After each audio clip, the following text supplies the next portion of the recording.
Il y a des moments dans la vie où on a l'impression qu'il nous manque quelque chose. On regarde autour de nous et on voit des personnes qui semblent avoir une vie meilleure que la nôtre.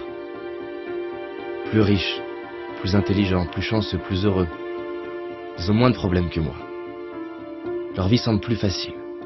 Moi, j'ai pas le boulot, pas la femme ou le mari que je voudrais. J'ai pas l'argent, pas la reconnaissance, pas la santé. Mes parents ne m'ont pas soutenu. J'imagine que c'était déjà arrivé aussi, que parfois tu en souffres. Tu souffres de ce que tu n'as pas, de ce que tu as perdu, des séparations, des échecs, des regrets. Tu souffres de croire qu'il te faut plus. Tu penses que ta vie serait mieux si elle était différente. Ces jours-là, on se focalise sur ce qui nous dérange. On croit que la vie est dure. Et quand on fait ça, on oublie tout ce qu'on a, le corps qu'on a, les gens qu'on aime, la chance qu'on a. Alors oui, nous pourrions certainement avoir plus. Oui, il y en a qui ont ce que nous voudrions. Mais ouvrons les yeux. À l'époque, les rois auraient payé des fortunes pour avoir accès à ce qui nous semble banal aujourd'hui. Rien que pour avoir la chance d'accéder à Internet, par exemple. Alors regardons autour de nous. Que ce soit la splendeur de la nature, la beauté d'un regard, les chefs-d'œuvre créés par l'homme. Mon propos n'est pas de te dire que tu dois être heureux. Je nous souhaite simplement de nous rappeler de ce que nous avons déjà dans les moments où on l'oublie. Est-ce que tu savais que lorsque les astronautes vont dans l'espace, ce ne sont pas les autres astres qu'ils regardent, mais notre planète. Ils se retournent vers la Terre. Des larmes coulent sur leur visage. Ils voient l'humanité comme ne formant qu'un. Plus de barrières, ni de frontières. Si je te parle de ça, c'est parce que près de 50 études très sérieuses sont arrivées à la conclusion que la pratique de la gratitude est un des moyens les plus efficaces pour notre bien-être. Tu as certainement déjà remarqué comme on se rend compte de la valeur des choses une fois qu'on ne les a plus. Alors c'est ça la solution? Il faut perdre ce qu'on a pour l'apprécier? Imagine que là, subitement, tu perdes la vue, tu n'entends plus, ou que tu perdes ce que tu aimes le plus. Comment te sentirais-tu? Et imagine qu'un an après, on t'annonce que tu les retrouves. Sincèrement, ce serait pas le plus beau jour de ta vie? Bah, j'ai une bonne nouvelle. Ce que tu aurais cru perdre, tu l'as aujourd'hui. Alors stop à tous ces mensonges qu'on ose croire. Stop aux regrets qui me font croire que c'était mieux avant. Stop à la comparaison qui me fait croire que ce serait mieux autrement. Stop à l'impatience qui me fait croire que ce sera mieux plus tard. Et décidons d'ouvrir nos yeux et d'apprécier la magie de la vie. Je te propose de respirer avec moi, de fermer les yeux, de laisser défiler les personnes déjà présentes dans ta vie et pour qui tu ressens de l'amour.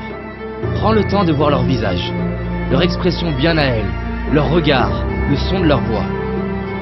Tu peux même retrouver des moments où tu vois l'amour qu'ils te portent à travers un regard, un geste, une attention, des paroles. Tu peux toi-même voir ou sentir ces moments dans ta vie où ton cœur était rempli d'amour à la vue d'une personne, d'un paysage. Retrouve comme ça te fait du bien de sentir cet amour qu'il y a déjà en toi. Tu peux ouvrir les yeux et sache que tu mérites de t'aimer tel que tu es. Et que tu le comprennes ou non, tu es aimé toi aussi. Et réaliser ce qu'on a, c'est honorer ceux qui ont été présents pour nous. C'est honorer les personnes qui nous ont inspirés, les artistes, les professeurs, les architectes, les écrivains. C'est honorer tous ces ouvriers, ces ingénieurs, ces entrepreneurs, ces salariés, tous ceux et celles qui ont mis leur talent au service de l'humanité. C'est honorer nos moments de joie, nos fous rires, nos moments de connexion, nos victoires, nos réussites, nos accomplissements. Alors merde à toutes les histoires qu'on peut se raconter, comme quoi on n'a pas de chance, si on a de la chance. Gratitude à mes parents de m'avoir donné la vie, à ma famille, mes amis pour leur présence. Merci à la magie de la vie pour la perfection de mon corps, à mes yeux pour me permettre de voir tant de splendeur, à mes oreilles pour avoir le bonheur d'entendre ces superbes musiques, à mes mains pour toucher la vie, sentir la peau de la personne que j'aime, à mes pieds, à mes jambes qui me soutiennent depuis le début et me permettent de marcher, de courir, de danser. Tu n'as peut-être pas tout ce que j'ai cité, mais tu en as au moins une, et rien que celle-ci, combien elle vaut? Il y a aussi toutes ces choses qui peuvent nous paraître banales et qui pourtant sont si précieuses. Gratitude d'avoir l'eau courante, l'électricité, un toit, des vêtements. Gratitude aux réalisateurs pour leurs films qui nous touchent et nous font vibrer, à ces sportifs qui nous inspirent et nous donnent envie de nous dépasser. Nous sommes tellement chanceux de pouvoir profiter des talents de tant de personnes. Merci à tous ces inconnus qui contribuent par leur simple présence, leur simple travail, à rendre notre vie plus facile. Aujourd'hui, je décide de dire merci. Je décide d'ouvrir les yeux sur la chance d'avoir la vie que j'ai. Je décide d'honorer tout ce que la vie me donne depuis ma naissance.